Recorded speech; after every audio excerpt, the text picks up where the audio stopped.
Nostalgia Critic. I remember it so you don't have to. And welcome to the first week of Nostalgia-ween. And you know what that means. You look around in all the stores and what do you see since October? September? Halloween. And also a little bit of, oh come on! Okay, stay focused. Unlike retail stores. That means certain things are gonna be out and about. Witches, bats, spiders, monsters, and of course, The Nightmare Before Christmas. Hell, they practically have their own section. Why? Because it's become a staple of the holiday. Everybody immediately goes to this imagery when selling Halloween merchandise. Even more than popular horror films and sometimes even classic horror films. Kids are now growing up looking at Jack Skellington, Sally, Yogi Boogie, and so forth before they even see the movie. It's like seeing Dracula everywhere before you see the movie Dracula. It's kind of become a phenomenon. Even Disney theme parks changed their Haunted Mansion ride to the Nightmare Before Christmas ride. And on top of that, they do it around Halloween and Christmas. That's no small feat, that takes a lot of work. It's crazy how popular this film is. Which is why it's funny when someone who hasn't seen the film finally checks it out after all that build-up, what's usually their response? That was... You all know what I'm talking about. Heck, maybe you're one of these people that experienced it. Someone who saw Nightmare Before Christmas thinking it was gonna be amazing and discovering something not awful, but not what you expected. As its popularity grows more and more, so does the crowd of people with question marks over their heads that just don't understand it at all. So, like a lot of these people, I have to ask the question, is Nightmare Before Christmas really that great? So many people year after year shrug in confusion about why this film is as popular as it is. Is it something they're missing, or is it another case of nostalgia goggles clouding an idea that wasn't anything that special? Well, the first thing to keep in mind is unlike a lot of other popular films that many people claim are overhyped, this one didn't start out as a hit. That is to say, it wasn't a failure either. It did alright at the box office, but the reaction most people had when they first saw it was similar to what many people have today. Part of the reason for that back then is actually kind of the reason today. Animated films have come a long, long way. This is the time when Beauty and the Beast, Aladdin, Mask of the Phantasm, and many other films were upping the ante on how mature animated films could be. TV was following the same pattern. Many of them were trying to entertain adults as well as children. And like I said, you could argue that films and TV are doing that even today. Which is why something like Nightmare doesn't seem to fit the mold. It's not an especially grown-up story with grown-up writing or grown-up humor. It's actually super simple.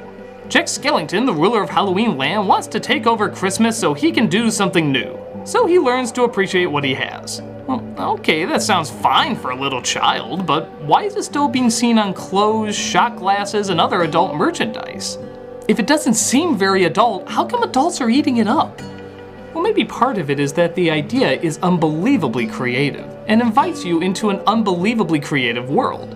And on top of that, simplifies what is essentially kind of a hard concept to explain, holidays having their own world and such. Yet it explains it in a way that everybody can understand. Well, it's kind of tricky to do.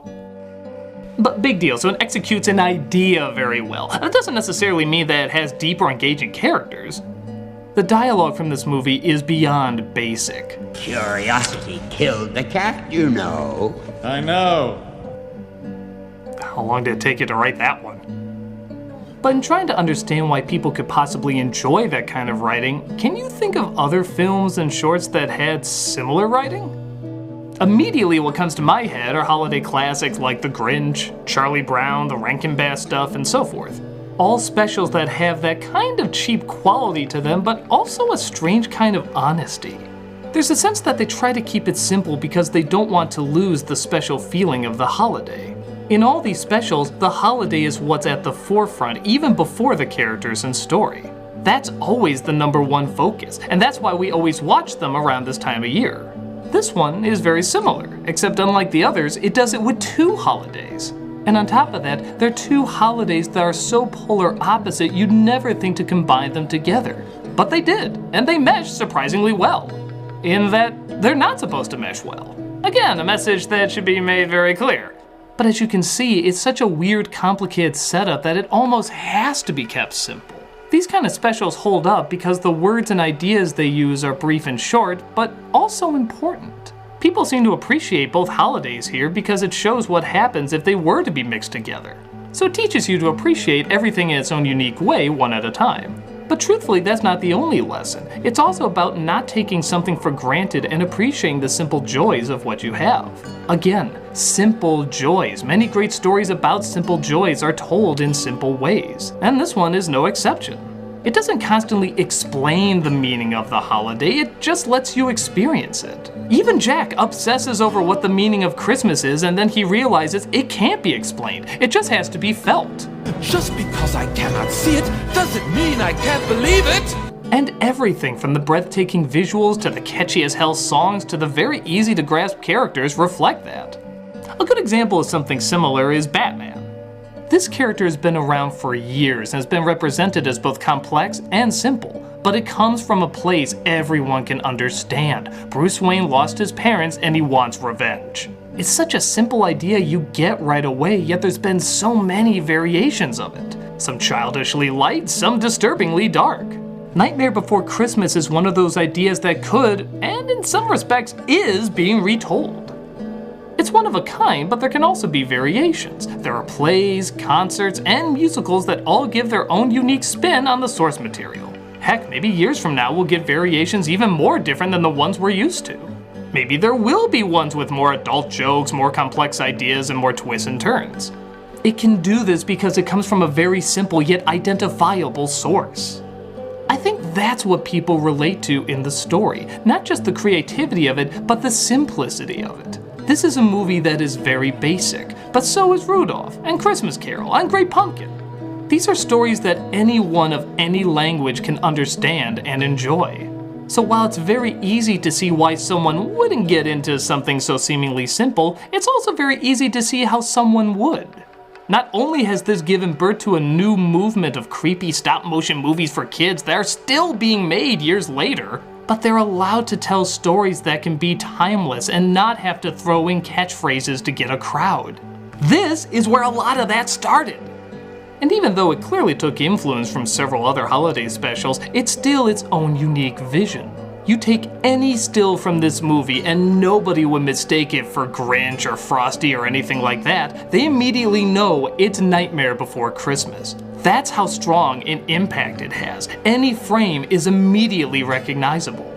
So even though it's not super funny or super dramatic or super surprising, that was never really its purpose. The purpose was to create something simple but amazing, small but impressive, weird but easy to follow.